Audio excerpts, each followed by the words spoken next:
What is up, soccer friends? Welcome to Kickback Committee. We are so glad you're here. I'm your host, Susannah Fuller. Absolutely delighted to be joined by my very good friend and a woman who truly does it all, Jordan Angeli. I don't know how you find time in your schedule to fit us in, but I am so grateful and glad that you do. How are you doing, Jordan? I'm good. I mean, it takes one to know one. You do a lot of things too. Not compared to you. I feel like it is, it's when I think about the number of hats that you wear in this sport, in this industry, it's a bit staggering. And I'm always in awe of you. So just to check in, how's your energy? Are you eating well? Are you getting enough sleep? Yeah. Energy is pretty good. I had my first weekend of calling games this last weekend down in Florida. So yesterday when I travel back, it's always like one of those days where, the work is done and you can find, when you have that like physical exhale, like your body's like, all right, you can rest now. So you should rest. But I'm pretty good at sleeping. Like sleeping has always been, I got to get my 8 hours and Same. I function really well on that. So I protect that space. Same. Do you happen to ever listen to Amy Poehler's podcast? I don't, but somebody else told me about that too. So maybe I should at some point, but it's delightful. She truly is just such a fun listen, but she loves sleep. Like it is one of her, it is a non-negotiable for her. And she asks all of her guests about their like bedtime routine and like what mattress are you sleeping on and what's the temperature in the room and like all of the things. And I eat it up because I like you. Like sleep is my favorite thing in the whole world. Whole world. I was just talking to my friend last night. It was late and her kids kept coming in and she was like, why aren't you going to bed? I was like, isn't it funny when we're younger, like we don't want to take naps. We don't want to go to sleep. And all we want to do is grow up. And then when you grow up, all you want to do is be younger.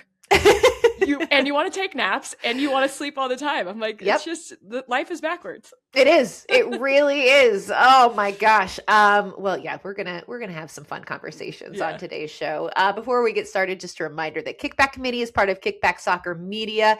You can find us on all the socials, Blue Sky, Instagram. Make sure you check out Soccer Wise as well. That's a show for avid fans of MLS, NWSL, and US Soccer. We also have First Touch Weekly, which is a one-of-a-kind World Cup 2026 dedicated show blending smart, inclusive storytelling with topical deep dives and evergreen segments. And we are now on SiriusXM, so you can search for us on the SiriusXM app or catch us on select days on SiriusXM FC 157. All right, Jordan, lots to dive into today. So we're going to hit on a few things. We are obviously still not over it. I'm not over it. Denver Summit's inaugural home match. It was insane. Over 63,000 fans at Empower Field. We're going to, if you're not tired of talking about it, we are going to let you give us sort of the inside scoop on what was just an incredibly historic day. We're going to chat some U.S. women's national team. They've got a trio of friendlies coming up against Japan. So we're going to chat on the roster for April camp, some expectations and some opportunities for a few players in camp this time.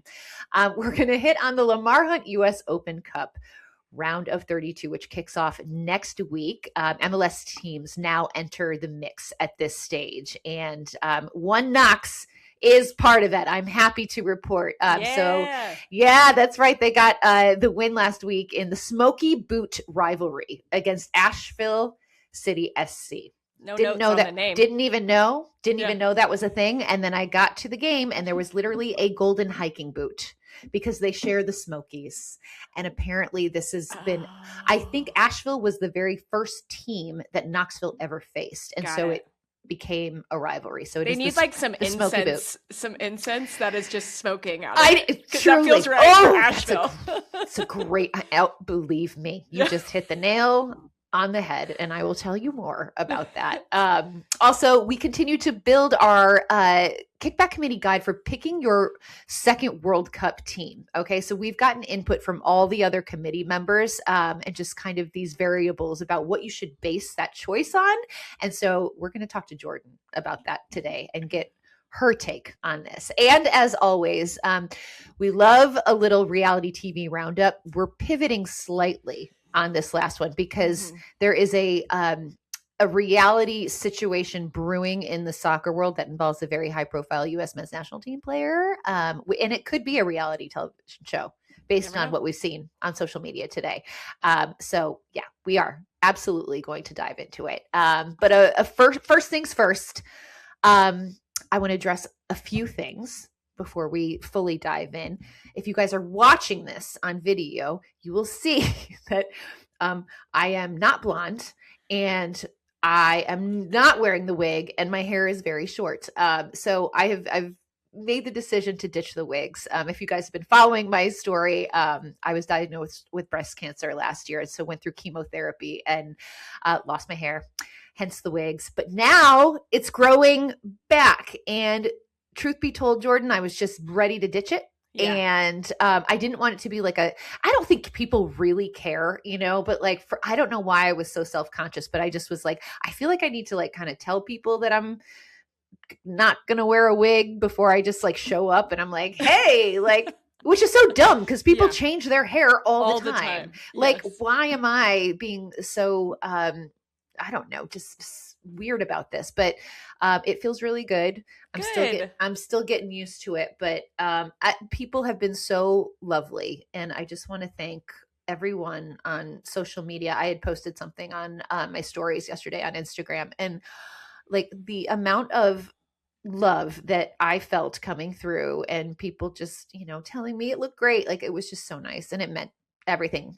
Well, everything. Sooz, you are a beautiful person inside and out. And no matter if you decide you want to wear a wig, if you decide you don't, I think that the joy that you radiate is the reason why you can rock it, right? Aww. So I think you look beautiful. I like it. Thank you.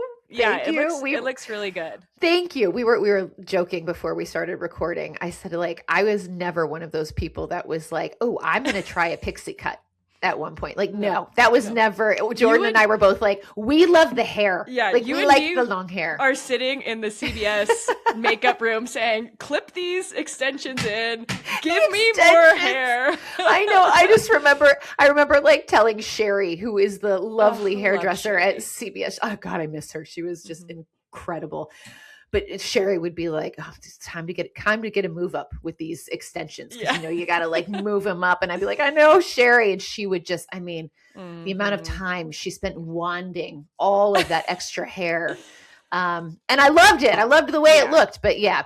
So this was not in my plans. But now that we're here, I'm just. But now you look good on it with it too. Like you can have the hair, you can have the short hair. All looks good, girl. All works. But yeah, I just want to say thanks to everyone. So that's what's going on there. Second thing, I think it's definitely worth mentioning, and this is just such a bummer.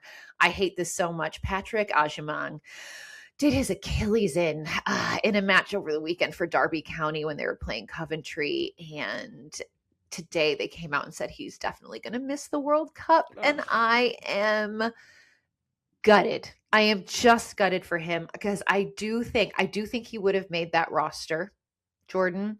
And I do think that he could have been one of those breakout players because he has showed so much promise and just has become such a, I don't want to say out of nowhere, but that striker pool that for so long we were like, oh God, who's our number 9? Who's our number 9? And suddenly we've got this like abundance of riches. And part of that is because the rise of a guy like Patrick Agyemang, who has just been sensational. And to have this happen now, it just seems so cruel. And I'm just, I know you're somebody who battled injuries and went through all your issues with ACL and just, how do you mentally, like, how do you find the wherewithal to push through, especially in a World Cup year? Yeah. Like, what does that look like for him? I think it makes us like have that reaction too, because you never want the decision to be out of that, like the control is out of his hands, which it's the decision is going to be, but at least he would have been competing and trying to push these last couple of weeks before they made the decision for the final roster. And so the fact that he can't even be in that mix because of an injury. I think that's what hurts us. Like, oh, I just wanted him to have a chance, right? I know. And then you take the chance away. I know. I think know. Mentally, you just, for him, that's going to be really hard. I was with the US team during a World Cup year. I think it was more of a stretch that I would have made it, but it was devastating.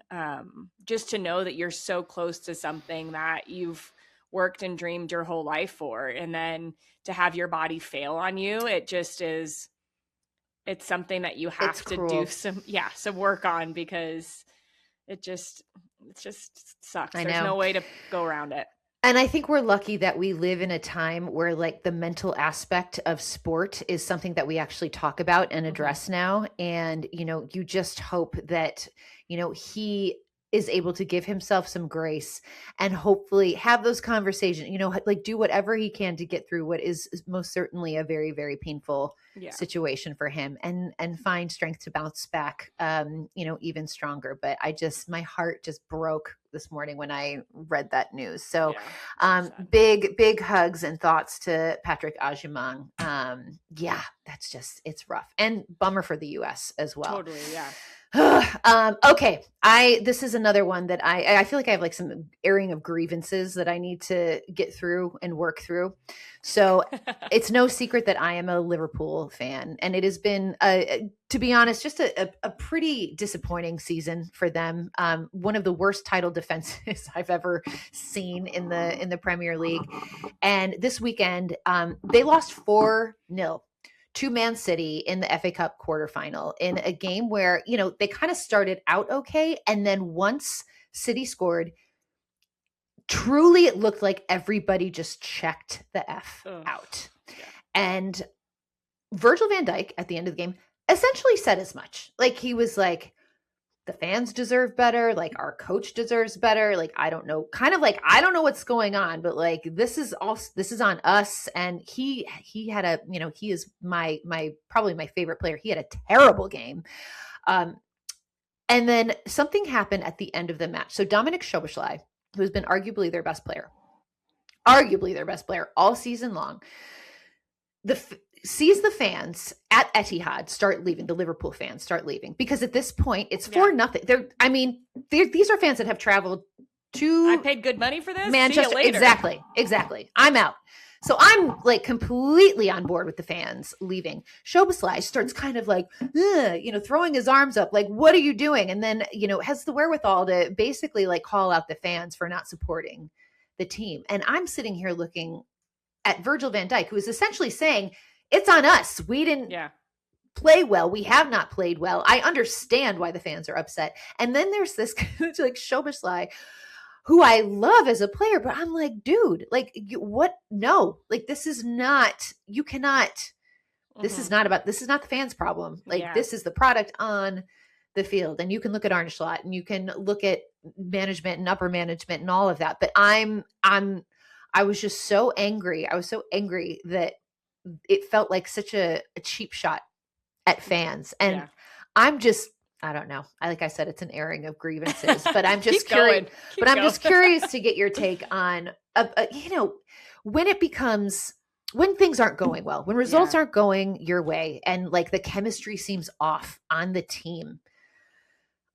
I feel like it's incredibly problematic to then start finger pointing and blaming fans. That doesn't seem right. That was one of the things when you're talking about this, and if you think about it, Sooz, this Liverpool team hasn't had to deal with some really tough times over the last few years, right? Things have gone pretty well, and loss here and there, but not a thwacking, like 4-0. Wow.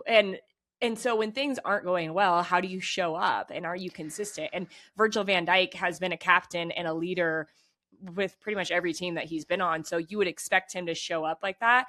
And I think that it just shows a little immaturity from Szoboslai to be like, well, it's your fault. Well, no, like, as a team, that's, I don't know what it's like in men's soccer, just in women's soccer. We would, when things aren't going well, we would be sitting in that locker room and we would be saying this, like, how do we change this? What's going on? What do we need to get out? Like, if you have a problem with me, tell me you have a problem with me, or whatever it is, to just at least hit the problems head on, because the fans aren't winning or losing you a game. I'll just say that. No, but they're the ones buying the tickets. And I mean, that's, oh God. Do you know, it's, you just said something that just really resonated with me too. Like women, I feel, and not to just like pigeonhole us, but like, I just think that we're better communicators in general. And so it does not surprise me that like, you know, on the women's side, it would be like, hey, let's actually talk about this and what's going on. Let's find a solution. Yeah. Whereas the male egos, I think, very much show up and play a part in situations like this. It was just, it's just incredibly disheartening. Yeah. And frustrating. I mean, they're going to be lucky to make a Champions League spot next year. I mean, they're fighting for fifth place, which, you know, coming off a year where you win the title, I know. And the amount of money they spent in the summer, are you kidding? Like you look at the roster and it's just stacked with talent, but that also comes with those egos that we are referring to. And so it was just something that really rubbed me the wrong way this weekend. And I just had to get it off my chest. Get it off. Good. So thank you. I feel like you feel better now. I do. I actually do. I was like screaming into an abyss. Like, why can't anyone hear me? Okay, good. Thank you. I am healed. It's the magic of Jordan Angeli. Okay. Speaking of magic, we're going to dive in. So I didn't get the chance to talk to you about the absolutely incredible and magical day in Denver a couple weekends ago. Denver Summit's inaugural home match that drew 63,000 and change. Yeah. 63,000 and change at Empower Field. And I've never had more FOMO in my life, and just watching these scenes and all our friends, like Gus was there. Our producer Douglas was there. In fact, we're going to bring him in because he was a part of all of this. Hi, Douglas. Hey. Oh my God. So yeah, we're talking about your incredible weekend that you guys had. And Jordan, I don't even know where to start, because it's like, I mean, this is your baby. This is your thing that you did. You brought women's soccer to your hometown, which in of itself is such an incredible feat. I can't imagine like the amount of hands you shook that day, the amount of selfies and pictures you took and autographs you signed. But, you know, if you had to distill it down to like, what was your favorite part of that whole day? What was it? My favorite part was, it's really hard because there's so many good moments that will hold something special to me.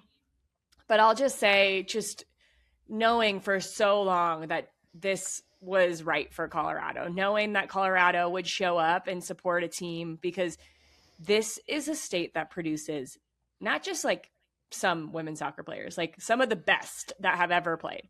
And I just, you know, that inkling that I had that they would show up, I just never imagined in my wildest dreams that 63,000. Like, I feel like I've talked about how like God laid this on my heart, and like just standing there and seeing at 63,000, like it was more than I could ever have imagined. And when they walked out, the pregame was legit. Like they did not miss a moment. And when the team walked out onto the field, I know. Look at this. Pictures. We're showing this video right now. This is insane. Yeah.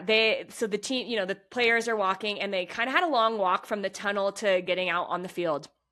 And right when they turned the corner to walk onto the field, the PA announcer, who is Alex Steck, who's like a good friend. Love Alex. Yep. Yes. I was like, hey, you guys should use Alex Steck. She's great at PA. She's a woman. She's in soccer, blah, blah, blah. She says, Denver, Colorado, welcome to the field for the first time, your Denver Summit FC. And it's like, firework. And then everyone was like, whoa. And the how loud it was in there. One of the girls that I was with got a video of me, because it just like smacked me in the face, and I'm crying and just like in utter awe of what we were witnessing. So I would have to say that feeling of just like being so proud of this community showing up and doing something that nobody's ever done before. I have goosebumps all over my body, by the way, as you were describing that. Insane. Douglas, our wonderful producer, made the trip. He's a Washington Spirit fan, and it was just kind of poetic that their opponent was the Washington Spirit for their inaugural home match. So he made the trip. And Douglas, I was obviously like glued to your social media the entire time. Look at that. Will you look at this photo of so three of my favorite people in the entire world? It is, I mean, David Goss and Jordan Angeli and producer Douglas just living their best life. Jordan, you look, I loved the fit, by the way. It was just, I mean, it was so good. But Douglas, the day before, you were, I can't remember the name of the neighborhood in downtown Denver where they had it's like an almost like a pedestrian Larimer street. Square. Larimer Square. Yeah. That's it. Larimer Square. And it looked to me like, I feel like the entire city of Denver, like there was such an awareness about this team, this match. So you, as a visiting fan, like what was that like when you like, did it just kind of slap you in the face? Like, oh, yep, here we are. It was really remarkable that even getting off the plane, the signs, the LED boards at Denver Airport had like welcome Denver Summit FC to your inaugural season stuff out there. It was still there when I left Denver as well. So from the first moment you got off the plane, they had Denver Summit stuff everywhere, which is always amazing to see. It told me everything about how much this team has done locally. So after the game, I went to go watch a Formula One race at a bar in the city. There were people that either had been to the game or knew of the game talking about it while watching the race in the middle of the night, because it was a midnight race over in Japan. I follow Formula One, but it was 11 o'clock, I believe, in Denver time. There were people that had gone to the game or were talking about it there on the spot in the middle of that racing, which tells me everything about how big an event this was. It's so cool. I mean, I just love the fact that this is, you know, it's something that like boys and girls are going. So this was something so cool for me. A friend from high school that I've known for years, I'm looking at her Instagram. Her husband's from the Denver area. They went to the match and their two boys are there in Denver Summit jerseys. And like, I was just like, how freaking cool is it that like these two kids, and I messaged her and I was like, oh my God, that's my friend Jordan started this. It's definitely a little humble brag. I was like, hey, I know the owner. She was like, no way. But I just saw it's such an incredible, it's such an incredible thing to do, because like these young families, these young kids going to this game, experiencing this, and seeing how huge a women's sporting event can be, and that an entire city, and a big city at that, is embracing it. I just think is like, man, for all the crappy things that are happening in the world right now, that is one of the bright spots, and it just makes me feel hopeful and happy, and I just love it. And look at she's up on the big screen. You were everywhere. My head was huge in that moment. You were literally everywhere. Huge. As it should. The more Jordan Angeli, the better, as far as I'm concerned. It was really cool. And there are so many things, like you mentioned, you know, how many people stopped you or pictures you took. And I hope I remember that too, Sooz, is the number of people that just, you know, I would walk by and they're like, hey, by the way, thank you so much. And it was as simple as that in a lot of these conversations. Or like a friend of mine that I didn't even know was there, like saw me walking by and just stood up and screamed my name. And it was like, I came with my son and his wife. I played at Santa Clara with her. She was a volleyball player and I was a soccer player. And he just brought his son because his son wanted to come. And just things like that, where there was such a appreciation for, you know, I know that a lot of people give me the credit, but we just had the idea, and it's really, the credit goes back to this community to say, hey, this was, you know, thank you for the commissioner and everyone for choosing Denver, because this was the right decision. Because look at us here, 63,004 people came to watch that game. And I don't think it's the end of that, Sooz, which is the coolest thing. I think those records are going to keep getting broken, which I hope Denver breaks it this year or next year or whatever, but I hope other teams break it and say, this is a quality product on the field and you don't want to miss it. And I think that's what it felt like. You didn't want to miss it. You guys nailed it. Like, you just absolutely nailed it. And so Douglas, I'm very curious to get your take on the supporter aspect of this, because I know you are somebody that is so entrenched in supporter culture, with DC and Washington Spirit. So, Jordan and we had a conversation not too long ago about, getting things right in the first season and the supporter culture being such a big part of the fabric of a brand new club. So Douglas, what was your perception of Denver Summit fans in your first experience with them? I would say pretty well engaged, and just, you could feel the excitement from everybody. It was so palpable. They were rallying at the tailgate that I went to. There's a great capo named Sarah who had her hair cut on the sides to look like a soccer ball trim. Brilliant stuff. I'm going to actually play the video of their walk-in right here real quick. They were so energized. Yes. Right there. Sarah had the soccer ball trim on her sides. The energy was just incredible. And the buy-in from basically the first year, you could tell they were ready. They've been wanting this team for so long, and they could finally let themselves loose to be like, we have a team. We can really let it rip. And thinking about that more. So awesome. I'm excited to see where they go from here on, because of how huge this event was. It admittedly sounded like a lot to manage, because your first tailgate being 60,000 plus people is a lot. It's a lot. But they got it done. Yeah. They got it done. How did you feel about the actual match? It was a scoreless draw, so share the spoils. Okay, we love goals, but there's something to be said for a shutout as well. And Douglas, I know you have grievances. Can I air some grievances? Air some grievances. That's what we're here for. This is the committee. Yes. Okay, so this game, just the hype kept getting more and more and more, and the Summit's social people were very good at saying 20,000 tickets sold, 30,000 tickets sold. When is the point that you say, okay, at X amount of tickets, we actually just can't move the midweek games for both of these teams to ensure that the game with the largest attendance ever in NWSL history is two fresh teams? That's my grievance, is I think those midweeks games shouldn't have happened right then. I think you throw them in May, or you throw them in July, or just not that week. Yeah. Because that was to me, that really took away from what this day could have been, because both of the teams were tired. They both flew from the East Coast.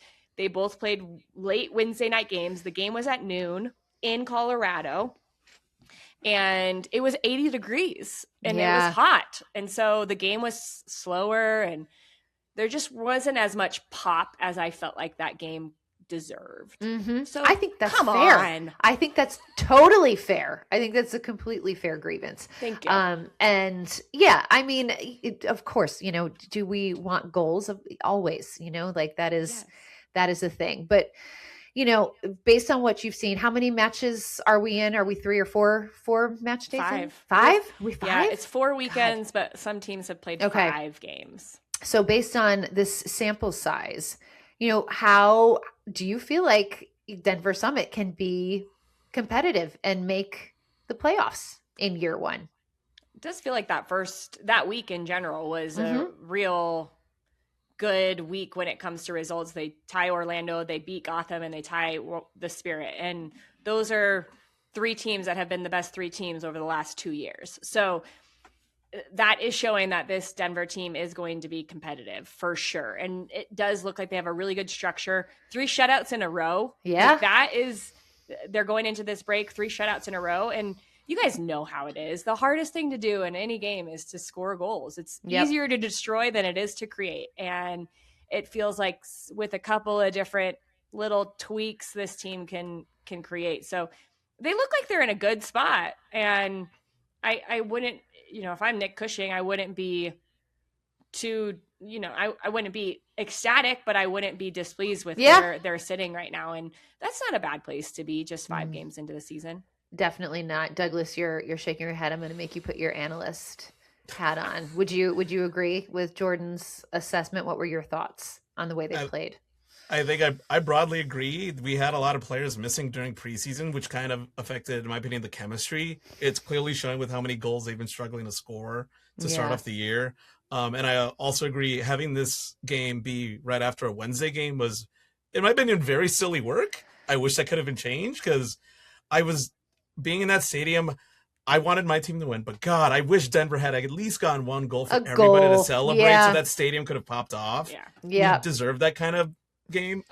Just the scenes and the pictures and the people, like, exactly. It needed a goal. It needed a Denver goal, and I agree with you. Like, that would have been terrible to lose. Getting a point was great for both of us, but some goals would have been awesome. That would have been nice. I went to the Bay FC game last year where they held it in the big baseball stadium, and that was kind of the ideal result for me. Was like everybody got goals. The team I root for did better in the end, but at least, like, hey, you give the crowd something to bounce off of, something to celebrate. That's what I would have preferred here, but having 3 games in 8 days was asking a lot out of these players, and for Spirit's case, their first time playing an elevation like that. Definitely. Oh man. I mean, it was almost perfect. Almost perfect. It was Guess we'll have to try again. Guess we'll have to try again. And maybe this time I'll be there. Which we invited you. I know you did. You're coming next time. I did, and I looked at I did look at flights, and they were psychotically expensive. I wish I had that kind of disposable income laying around. I had to do the overnight flight because the prices were so hard. I did the Spirit game on Wednesday night, got about maybe 4 hours of sleep, and then hopped on a 7 a.m. flight the next morning right after to go to Denver. I'm gonna shout out the tailgate situation, by the way, impeccable. There's a gentleman with a pizza oven at Jordan's tailgate. My cousin. Yeah. That was your cousin? Oh yeah. Oh my gosh, my cousins made it. Yep, that's my cousin Kevin and his son Logan. Dude, those uni things are amazing. Jada. Yeah.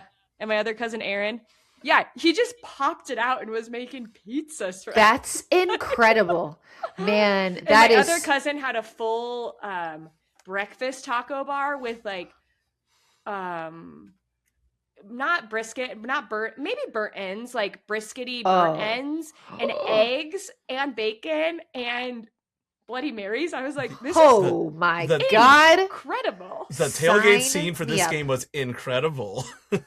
Damn. Okay. Well, yeah, now it's done. I'm coming. I'm not missing this. Yeah, right. If you guys ever do this, I think the only ask I think people would want to have is just have the game later in the day so we have more tailgate time. More tailgate time. You guys, I did not leave my parents, my sister, her kids, and like her husband and kids, and then my sister-in-law, her sister-in-law. We stayed in the parking lot until I think I got home at 5 p.m. Wow. We were there for like 3 hours post game, and people would just like slowly leave and make their way away. But we were just hanging. It was didn't want the party outside. To end. Yeah, we were just chatting, and it was wonderful. Sounds glorious. Oh, amazing, Douglas. No regrets in making that trip.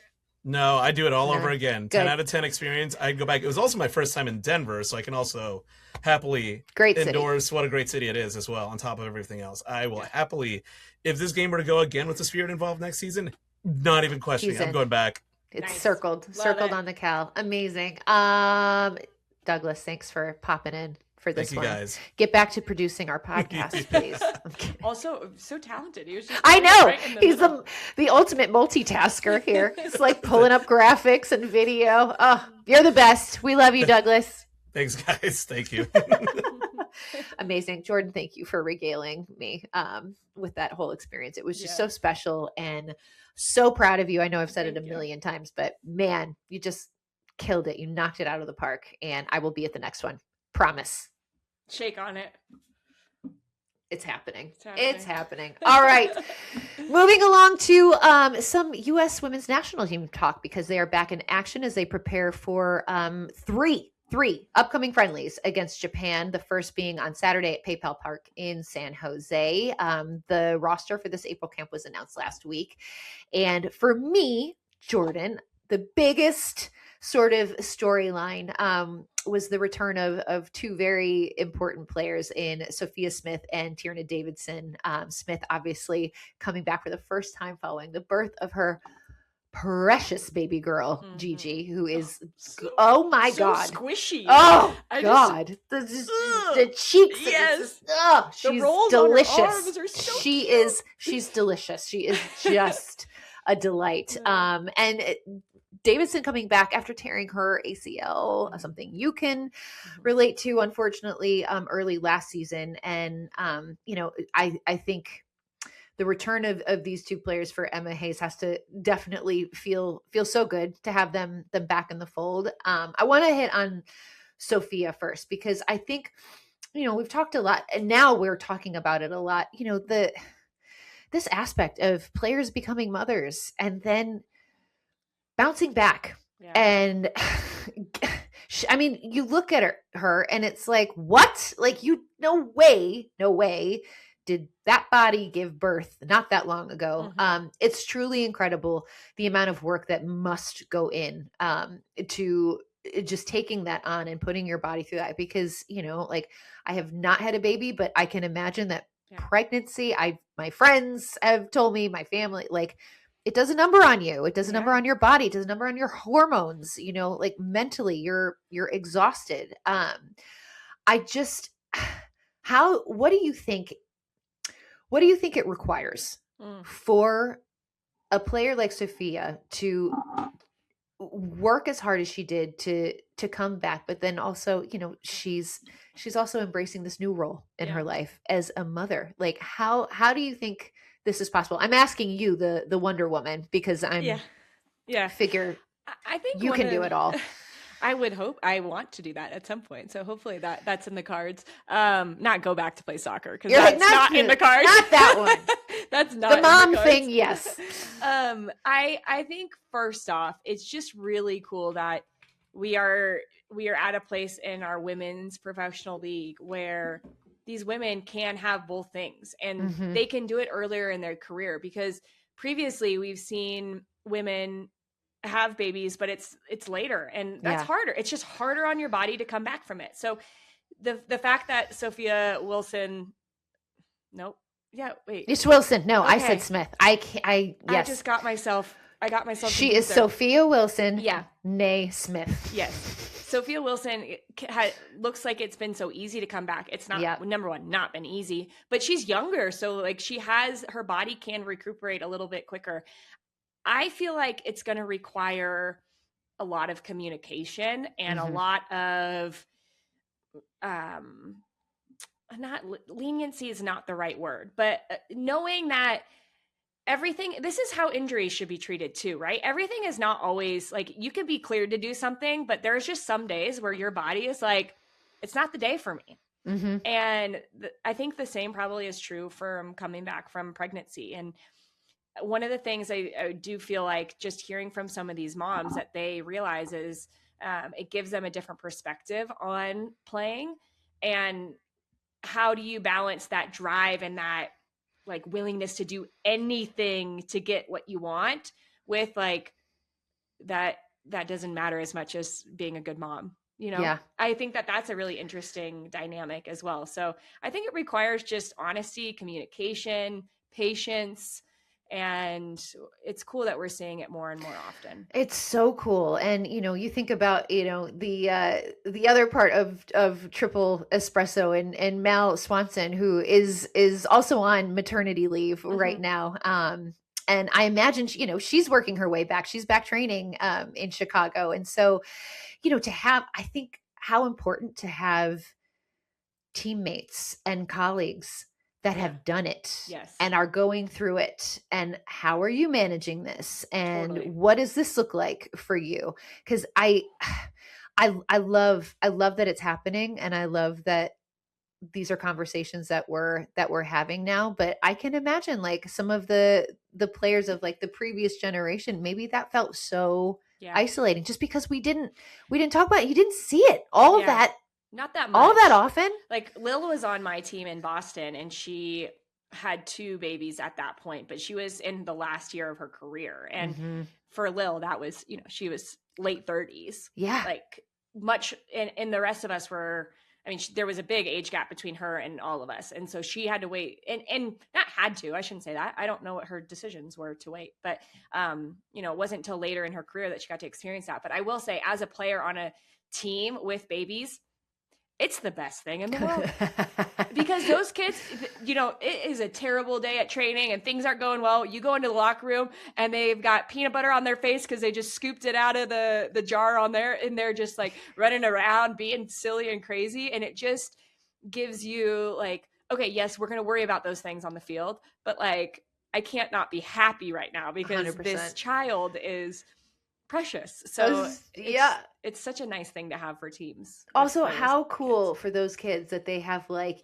like a 25 aunties, like so fun. Just like instant. Yeah, it's pretty awesome. I love seeing it. Transitioning over to Tierna for her to come back, and we know how strong defensively she is. Like, how big of a boost is this for Emma Hayes and her back line? It could be massive because Tierna Davidson playing on that left side is something that the United States haven't had. And when you think back to the Olympics and her ability to drive with the ball from a left center back position into the middle of the field, there's just no players that are comfortable enough on their left foot to execute that the way that she can. And then you can put Germa on the right side and she's much more comfortable there. There's just so many benefits. And I think that if you're Emma Hayes, you're like, all right, how can we get her into some games with some meaningful minutes? But she just played the most minutes she's ever played, I think, since the injury last weekend, which was maybe 70 mintes. So you don't want to ask too much. It's 3 games in quick succession. It's like 2 days between each game or something like that. How does Emma Hayes approach that, right? Especially when it's the same opponent three times in a row. Like, is that just going to be constant squad rotation? Like, what do you think she's going to do there? Goss and I were talking about it, and she said that she's going to do the same lineup, which might not be fully the same, but try to do the same-ish lineup 2 games out of the 3. Okay. Which is, to me, the perfect opportunity to do this because we have seen her rotate. All of the combinations have been different. Center backs are different. Midfield 3 are different. Everything's changing every single game. I think there was some stat that they were on this goal, like they hadn't given up a goal in 8 games or something, but they've done it with 8 different back lines. Yeah. Like, that's how much she's been switching it up. So I think it's the right time to have consistency because you're a year out, Sooz, from making the big decisions and cutting 3 of these players for a World Cup roster. Yep. Man, maybe the U.S. men's national team should have taken some notes from Emma about consistency. I'm just saying. That's another one of my little airing of grievances, but you gave me the window, so I took it. For you, when you look at all the players that were invited to April camp, is there anyone that stands out in terms of like, this could be a great opportunity for them? I'm excited to watch them play. Who is that player for you? There's a couple players. I think I'm more interested in combinations of players and how she's going to utilize that. Like, who is going to be in this 3 centrally for those 2 games? Because I think we saw in the last camp, she didn't use Lindsay Heaps that much, which is interesting. And was that because she needed to see more from those other players? Will it be Lindsay Heaps and Lily Johannes and Sam Coffey? Will it be Claire Hutton and Lindsay Heaps and Rose Lavelle? Will it not be Lindsay Heaps in that? Like, I think the midfield is what my eyeballs go to because there's a lot of ways that cookie could crumble, and I'm not quite sure what she's looking for. But I feel like everybody's like, I'm excited to see how Lily Johannes fits into that because I do think she has so much upside for this team that I'm love looking her. to see, how Emma utilizes her. I just love her. I think she is so talented and Mhm. so fun to watch, and just like, she's so chill. Like, Yeah, it's she's just nonchalant. She's just She's like, cool. "Oh, spin out of this? Fine. I did it. I know. Next." I just I really, really enjoy watching her play. So I agree. Always excited to watch And Lily goalkeeper. Johannes. I think goalkeeper is a big topic. Yep. So we've got, is it Jane Campbell from Yes. Houston? Yeah. So do we see her getting some opportunities here? I don't know. Like, if it's 2-1, you would think that, to me, who I would choose right now, I personally would choose Claudia Dickey for 2 of them and Fallon Joyce for 1. That would be mine. But a lot of people prefer Fallon Joyce as the main goalkeeper right now. I wouldn't say starter because we don't know who the number 1 is. It feels like they're all just kind of battling. Yeah. No, this will be fun. I'm excited for this window. Again, that first match against Japan is next Saturday at PayPal Park in San Jose. We very much look forward to that. All right. Moving along to US Open Cup action. Okay. Jordan, I know, okay. Do you have any feeling whatsoever on the US Open Cup? Yeah, I actually love it. It's just wild and wacky. And I used to call games for the Open Cup, and it would be comical because you would get this roster of names of players for these teams, and then somebody would show up in a totally different number, and you're like, I don't know who this is. It's incredible. It's vibes, and I like it. It is all vibes. I love that. Yes, you just nailed it. It is complete vibes. I love this competition. I have loved this competition since I kind of started working in soccer. It's like the oldest thing. It's basically our FA Cup, essentially, if you watch European soccer. So, you get these like tiny little men's league teams essentially playing against big clubs. So next week is the round of 32. And that is when MLS clubs take part. Exactly. And the MLS clubs that are participating this year in Open Cup are the ones that are not participating in Leagues Cup. So, read into that what you will. But sometimes it means it's the teams that, maybe didn't have the best season prior, but it's still a professional team. So One Knox is part of the round of 32. This is the first time they've made the round of 32, I believe, which is very exciting for them. Awesome. And the first time they will play an MLS club. So they are set to face off against DC United next Wednesday night at Audi Field. Our darling Douglas is going to be there. Are you going?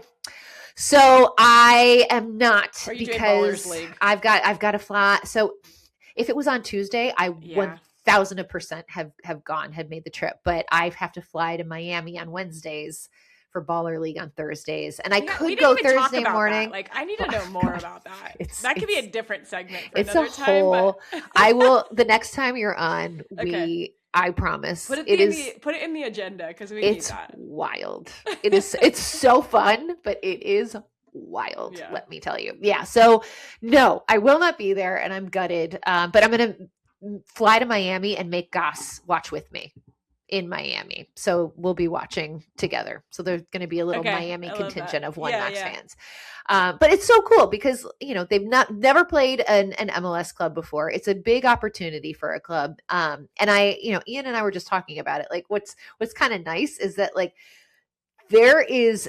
he has nothing to lose. Like, One Knox has nothing to lose in this situation because nobody expects there to be a cup set. Nobody expects the League One team to beat an MLS team. And so if the unexpected happens, then it's like this amazing story and this team just looks incredible. And if they don't, it's like, oh, well, that wasn't going to happen anyway. So it's like, so it's really exciting. There's some freedom in that. Exactly. But I just want to share my experience last week of going to their match against Asheville, because I feel like this kind of encapsulates exactly what you referred to, vibes. vibes. And if I want to try to give like the hard sell to people who either are not familiar with the Lamar Hunt US Open Cup or, like don't really buy into it, this is what it's about. Okay. So last Tuesday, I drove to Asheville, North Carolina for their One Knox's match against Asheville City SC. Now, I didn't even know this heading into this game, but it's a rivalry match. Didn't know. Had no idea. So they play for the Smokey Boot, and it is a hiking boot that has been like gold cast, and that is what they play for. And it's not that old. I mean, the rivalry is only like 4 or 5 years old, but I think it was the first match that One Knox had ever played was against Asheville. So it's become this thing. So rivalry match off the bat. This Asheville side. So I think they play in the NISL or something like that. NPSL.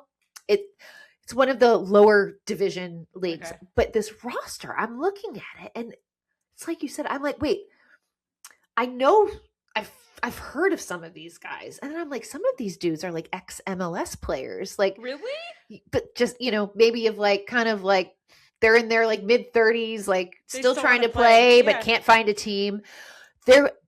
There was a guy who was on One Knox last year who he did not resign playing. Angelo Kelly. Angelo Kelly was their starting 6. And I was like, what is happening? So I'm like, because I was like, oh, this is going to be fine. And I'm like, oh no, there's some like championship experience here. There's MLS experience in here. There is USL League One experience on this team. So it was kind of this like hodgepodge group of players. And I was just like, this is going to be wild. And so this stadium was at UNC Asheville, and there is like the Smoky Mountains in the background. It was a beautiful, beautiful night. One of those like pink sunset nights. So pretty. There's this like hill that all these kids were kind of like sliding down, and around the perimeter of the entire field, on one side there was bleachers, but people were just setting up like chairs around the outside.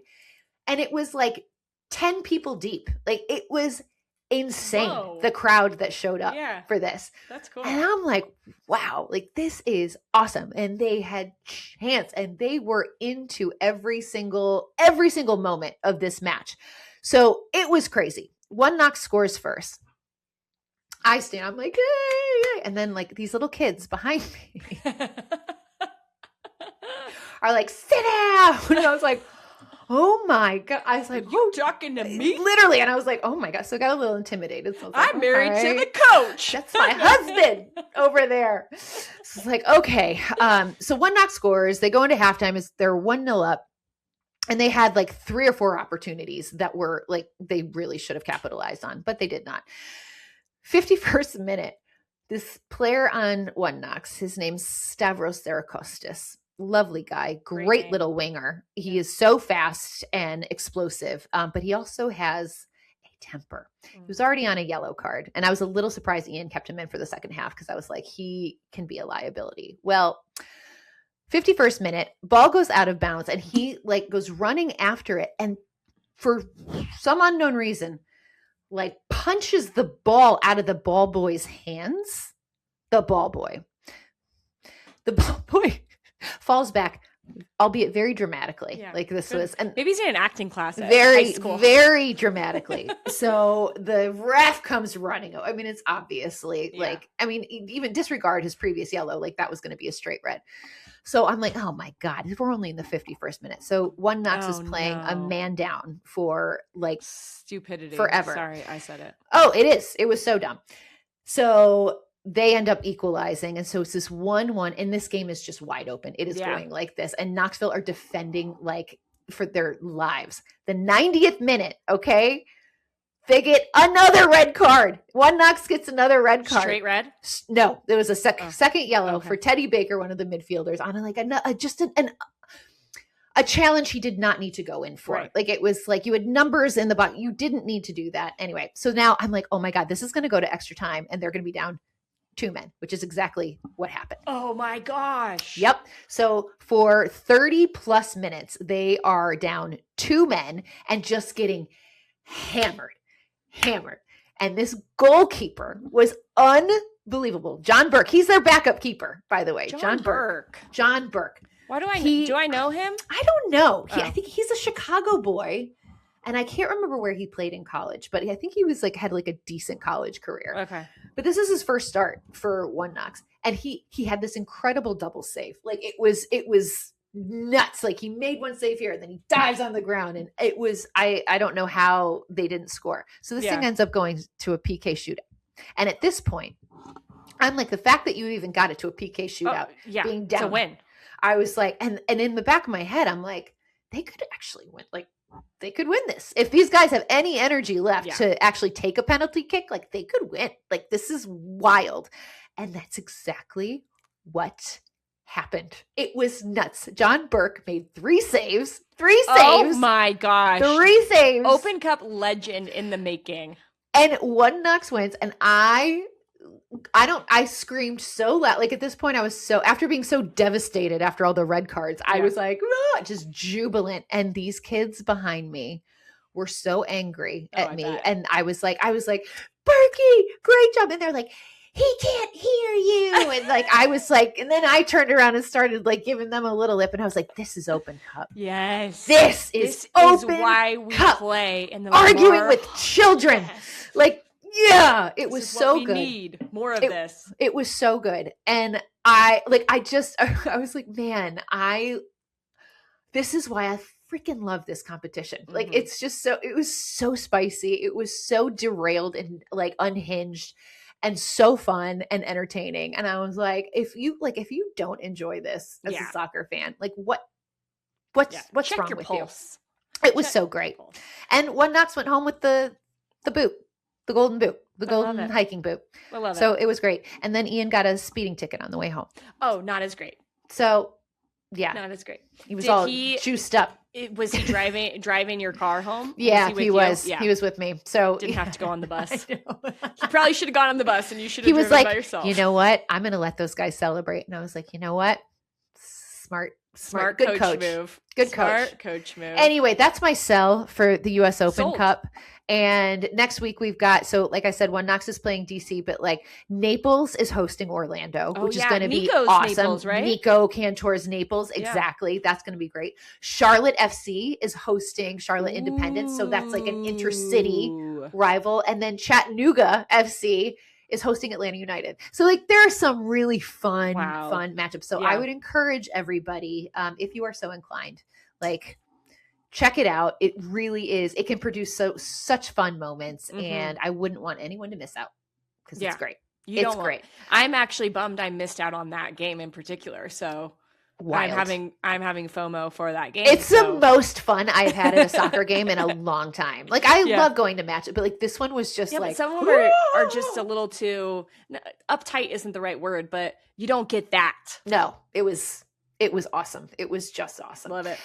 All right, Jordan, time to pick a World Cup second team. Okay. So I don't know if you know this. So on the committee, we have been basically kind of talking to all of our committee members, and we're trying to put together this BuzzFeed style list for people when the World Cup starts. Like, you know, obviously we're all cheering for the US, but it's fun to have your second team. Yeah. Like it's, you know, like I always have a second team, but like why do you choose that second team? So we're putting together this quiz that will help you decide what your second team is or who your second team is. And so we have like all of these kind of, I don't know, like qualifiers basically. So like Walker Zimmerman, for example, he says like the team's likability, which I think is a great point. Yeah.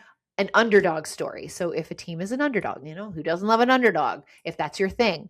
And then I like this one, connection to the country. So like if you've traveled there and you had a lovely experience somewhere, like that could be a great reason to cheer for him. Matt Doyle says food. So the cuisine, which I was like, yep. And their style of play, because, you know, he's a tactics guy, obviously. Brianna Pinto, this is great. She said the best airport. I loved this one. I was like, okay. Yep. For the places that they're playing in the US? Yeah. Best airport. Or for, I don't know, it must be for the country. I've not been to that many countries, but I was thinking if you're like trying to support a team and you're going, like, you're like, okay, this is my second team. I'm going to go to a game in the United States. I'm going to have to get clarification. I'm going to Kansas City over Yeah, because they just redid their airport. Yeah, so nice and easy peasy. It's so easy. Oh my gosh. Okay, I'm gonna have to get clarification on that, but I love your point. Michele Giannone said the storylines as well, and then my mother-in-law added her 2 cents in a team's handsomeness. Yeah, I mean, clearly. And I said, well, second. Duh. Second. Duh. Okay, so now it's my turn. It's your turn to weigh in on what you think is a good qualifier for, determining who you're cheering for. Who else your second team is in the World Cup. Yeah. I'm going with it kind of goes with like it's not really style. No, it's not any of that. It's like, do I want to be a supporter for that team? It's what's happening in the stands. Like, I know if I have a South African team, like I want to be a part of that. Except for the Vuvuzelas. But give me a Vuvuzela and I'll join in. You're like, if I have one, then I will be a part of it. It's the vibes in the stands. I love that. Yeah. Oh, Jordan, that's such a good one. Mm-hmm. That's such a good one. Do you want to go to a game and be a part of that? And I think that's my qualifier. And that's how I'm going to go for it. I'm going to watch these first games of the World Cup and I'm going to say, that's my team, because it's just purely on if I want to be there in the supporter section. Okay. So like, what if a team, I'm trying to think of like Turkey, for example, Turkey, their fans are crazy. Like almost to the point where like, I think I would be terribly intimidated to be in and amongst the midst, because they're jumping up and down and it is just nonstop. And I feel like that might not feel so welcoming to me. Is that something that like, would that appeal? But some people might love that. Yeah. Some people might want that. Like, get me in there. Yeah. Your vibes are personal, right? Personal vibes, like personal vibes. And if it is that team, you better start doing your jump roping, because we need to work on those calves. It's exhausting. I did a series for MLS my first season there called Get Me In There, which truly that's what I did, get me in there. And I remember my first one, I went to Portland. Okay. And I had to be in the Timbers Army for an entire match. Yeah. Did you have to do the flags? Oh my God. Those giant Jordan, flags look like they are just I was exhausted. tireless. I had no voice. I would my legs were jello because you're standing and jumping the whole time. I was covered in booze. Beer. It was beer and sawdust from the buzzing. And it was fun, but I was like, how do they do this? Yeah. For this long. But I think it's a good way to choose. I love it. I think it's such a good one. Oh, add it to the list. Douglas, add it to the list. He's like, yes, indeed. I am on it because he's the best. Jordan, that was good. That was really good. All right. I'm really excited because we love reality TV here, and I'm sure we could find things to talk about reality TV wise, but we have our very own reality kind of TV situation brewing regarding a U.S. men's national team player. And so we're going to talk about it right now, and I'm very excited. Okay. So today on social media, well, first of all, I was alerted to this from our Kickback Committee group chat on WhatsApp. I actually think Matt Doyle sent this. Do you want me to see who's or was it John Parker? Matt. It's Matt. It's Matt. Okay. This makes it even better. The fact that this all I was alerted to this by Matt Doyle. Okay. So this is what happened today. So Christian Pulisic had been dating this girl. Her name's Alexa Melton, and she's a professional golfer, or a semi-professional golfer. Super cute girl. Like, I watched the Pulisic documentary on Paramount Plus, and they were featured together, and she's darling. Like, she was just like very so cute, very supportive of him. And they had like a cute relationship. I won't say that like I was like, oh, these two are madly in love, but like it was like a cute, like playful relationship. So yesterday, Alexa, there had been whispers that they had broken up. So there had been sort of like rumors, for a little while, right? Yes, exactly. So yesterday, Alexa posts this super cute picture of herself in a golf cart. She's like promoting this collab. There it is. There's a collab between Puma and Show Me Your Mumu, which is a very darling clothing brand that I have worn several of their jumpsuits before. Very cute. And apparently they're doing golf clothes now, and she looks great. Mm-hmm. So she posts this picture, and one of her commenters said, "This generational fumble will be studied for years to come." And so that is clearly referring to Christian Pulisic, like fumbling the bag with this one. Like what, he blew it. You blew it with a hot golfer. Yeah. So then this is where it gets real interesting. Alexa responds to this commenter, and she says, "Mans was on Raya before it even ended." And then continues and says, "Guess not God-fearing enough." And then says, "How many likes to post his Raya profile?" So this is basically Alexa kind of burning it to the ground.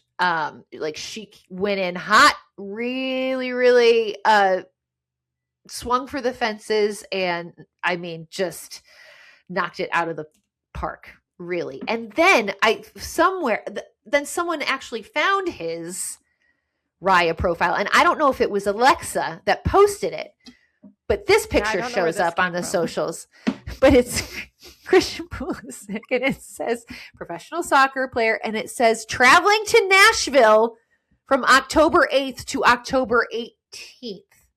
Now, this is important information because we're assuming that he and Alexa were still together in October. So this, I think, is what she was referring to when she was like, our guy was, he was on Raya before it even ended. So there it is. So there it is. Jordan, if you're Christian Pulisic, are you just like, yeah, I ain't going to address any of this. I'm just going to pretend this isn't happening. Do you face it head on? Like, what? He's also like, he's not been playing well. He started like the season so good for AC Milan, but he's been, pretty bad. He's been benched, hasn't scored a goal for the US in a minute. Like, what's the move here? I have no idea what the move is. The move has already passed you, and you shouldn't have made the moves you made to get yourself in this situation. I think it's just really, it's hard, right? And I don't know what I would do. I think I would ignore it, but this is incredible.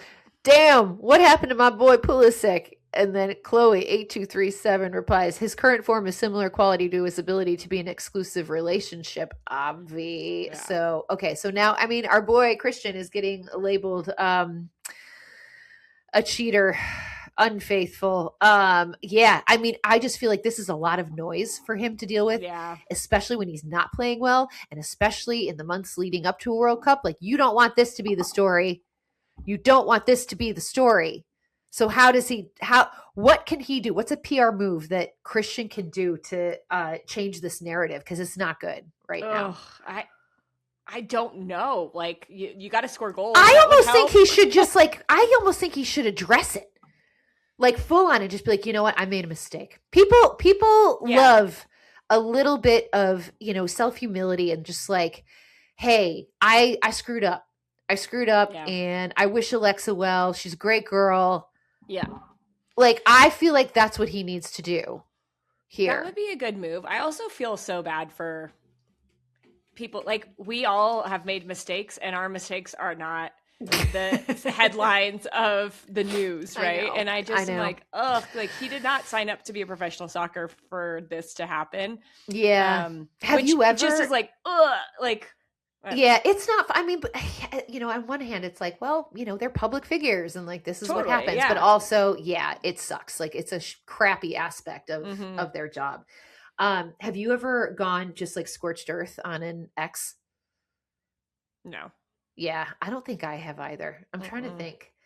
I've just like a cutoff. Like, if. Oh, you're so healthy. I'm just like, see ya.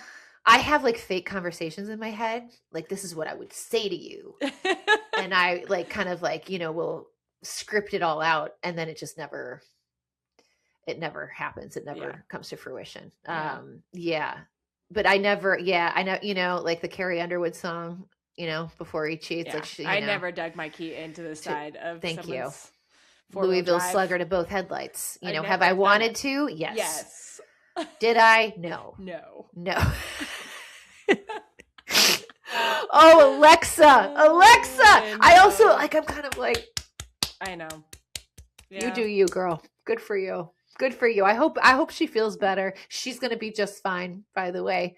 She's got a lot of things going for her. Let's just say that. Anyway, this was it was kind of the entertainment I needed today. So I was very excited that this happened on the day that I was recording with you, because I'm like, oh.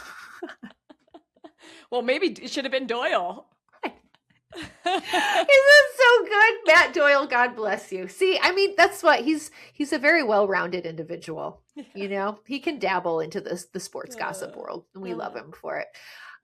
Jordan, this has been awesome as always. So fun, Thank you so much. Thank you so much for taking the time. It was amazing last week when I heard your voice on the broadcast, and I was like, oh, that's okay. So now she's calling games again. There she is. Good to be back. Man, it's awesome. You're so good at it. You're just so good at so many things, and it's wonderful to see. So just keep crushing it, my friend. Thanks, girl. Appreciate you. Guys, thank you for tuning in, listening, watching. Make sure you check out all our other podcasts, Soccer Wise, First Touch Weekly, Open Mic. Follow us on the socials. Download and subscribe. Find us on SiriusXM. And most importantly, tell your friends. Have a fantastic rest of your week, everybody. We'll see you next time.